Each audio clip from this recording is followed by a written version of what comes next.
Hey everyone, in this video, let's find out how you can change your currency on Monzo.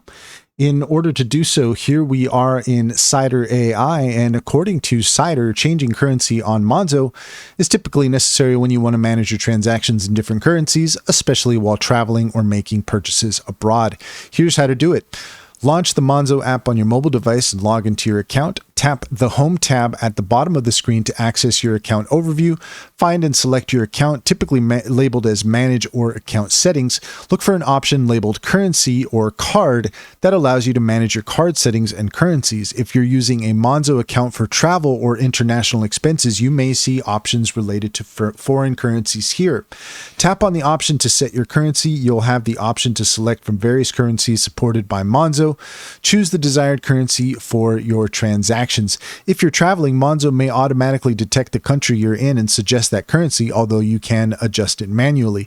After selecting the currency, ensure you saved your changes. Monzo will update your card settings, allowing you to make transactions in the selected currency.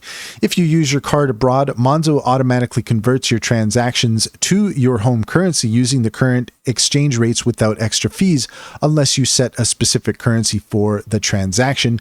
Monzo uses the MasterCard exchange rate for conversions, which is typically competitive. You could switch between currencies easily within the app while traveling or as needed. Ensure you check any fees that might apply when using your card abroad, though Monzo generally has low or no foreign transaction fees. And that's all there is to it. If you found this video helpful, please leave a comment and like and subscribe, and don't forget to set your notifications for more helpful tips.